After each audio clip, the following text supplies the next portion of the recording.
பிரியமானவர்களே, இயேசு கிறிஸ்துவின் நாமத்தில் உங்களை வாழ்த்துகிறேன். எப்படி இருக்கீங்க? நல்லா இருக்கீங்களா? சந்தோஷமா இருக்கீங்களா? நீங்க சந்தோஷமா இருக்கணும்னு தானே ஆண்டவர் தினத்தோறும் உங்களோட பேசுகிறார். உங்களுடைய துக்கம் சந்தோஷமாய் மாறும். ஏதோ ஒரு காரியம் துக்கப்படுத்ததில்லை, அதை ஆண்டவர் சந்தோஷமா மாற்றுவார். ஏதோ ஒரு காரியம் அடிமையாக்கி வச்சு விடுதலை இல்லாம தவிக்கிறீங்களா? விடுதலை பெற்றுக்கொள்ளுவீங்க. இந்த இடம் பாத்தீங்களா, எகிப்து தேசத்தில் இருக்கிற பிரமிடு, உலக அதிசயங்களில் ஒன்றாய் கருதப்படுகிற பிரமிடுகள்.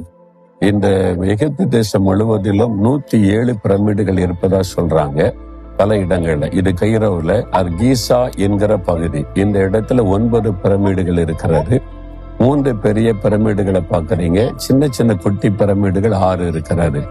பெரிய பிரமிடுகள் ராஜாக்களை அடக்கம் பண்ணின பிரமிடுகள், சின்ன பிரமிடுகள் ராணிகளை அடக்கம் பண்ணின பிரமிடுகள்.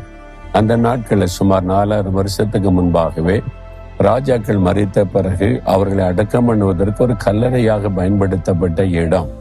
அவங்களுடைய நம்பிக்கை அப்படியே உயரமா கூம்பா வச்சு அவருடைய ஆத்மா அப்படியே கடவுள்கிட்ட போகிறது என்பது அவருடைய நம்பிக்கையா இருந்திருக்கிறாரு.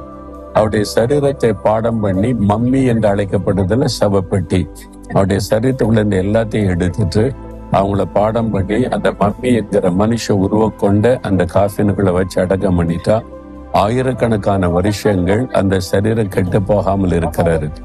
அதற்குரிய மூலிகைகள், அதற்கான பொருட்களை எல்லாம் இந்த தேசத்துல கிடைக்கிறதுனால அதை வைத்து அடக்கம் பண்ணினதாக சொல்லப்படுகிறாரு. அதுல கருசீரகத்துல நம்ம ஊர்ல பயன்படுத்துறோம், அதை பயன்படுத்தி இருக்கிறாங்களா அந்த நாட்களிலேயே என்று சரித்திர குறிப்பு சொல்லுகிறாரு. இவங்களை ஆயிரக்கணக்கான வருஷத்துக்கு அப்புறம் இந்த பிரமிடில இருந்து உள்ள கண்டுபிடிச்சு அந்த மம்மிஸை திறந்து பார்த்த போது சரீரங்கள் அழுகாதபடிக்கு அப்படியே சுருங்கி போய் அப்படியே இருக்கிறாரு. எகிப்தினுடைய மியூசியத்துல அப்படிப்பட்ட சில சடலங்களை வச்சிருக்கிறாங்க. நான் போய் அதை பார்த்திருக்கிறேன். மோசேக்கு பேசினார்ல ஒரு பார்வோன் இடத்துல, அந்த மெரமெசிஸ் என்கிற அந்த அவருடைய சரீரம் கூட இருப்பதை இங்க மியூசியத்துல வச்சிருக்கிறாங்க. எனக்கு ஆச்சரியமா இருந்தது. அப்படி அந்த காலத்திலேயே பிரபலமான பல நுணுக்கங்களை தெரிந்தவளாய் எகிப்தியர்கள் இருந்திருக்கிறாங்க. இந்த பிரமிடுல 2 மில்லியன் கற்கள், ஒவ்வொன்று 8 டன் உள்ள வெயிட் உள்ள கல்லெல்லாம் இருக்கிறது. எல்லாம் டன் கணக்கான வெயிட் உள்ளது. 8 டன் வெயிட் உள்ள கற்கள் கூட இருக்கிறது. அவ்வளவு உயரமா வைத்து அதை கட்டி இருக்கிறாங்க. இது ரொம்ப ஆச்சரியமான ஒரு காரியம்தான் இது. அங்கிருந்து கொண்டு உங்களோடு பேசுகிறேன். சரி, ஆண்டவர் எனக்கு என்ன வார்த்தை வச்சிருக்கான்னு நினைக்கிறீங்களா? யாத்திராமம் 33 அதிகாரம் 14 வசனம்.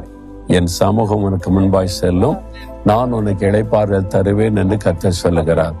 மோசே, எகிப்து தேசத்தின் அடிமைத்தனத்தில் இஸ்ரவேல் மக்களை நீ மீட்டு கொண்டு வர வேண்டும் என்று மோசையை கர்த்தர் கொண்டு வந்தார்ல, அந்த மோசைக்கு கர்த்தர் கொடுத்த வாக்குத்தத்தம் தான், நான் உன்னோடு இருப்பேன், என் சமூகம் உனக்கு முன்னாலே செல்லும், நீ பயப்படாதே, இளைப்பாறுதல் தருவேனை தைரியப்படுத்தி அந்த மோசையை கொண்டுதான் கர்த்தர் இந்த மக்களை இந்த தேசத்திலிருந்து விடுதலையாக்கி வனாந்தரத்திலே வழி நடத்தி கானான் தேசம் கொண்டு போய் சேர்த்தார்.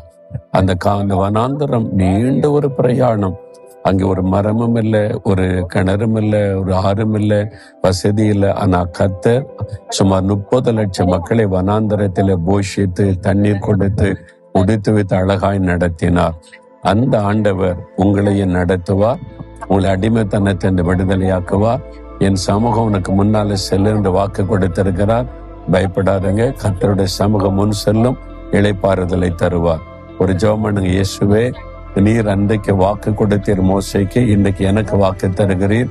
உடைய சமூகம் எனக்கு முன்பாய் செல்லுகிறதற்காய் ஸ்தோத்திரம், இளைப்பாறுதல் தருகிறதற்காய் ஸ்தோத்திரம், ஸ்தோத்திரம். இயேசுவின் நாமத்தில் ஆமேன், ஆமேன்.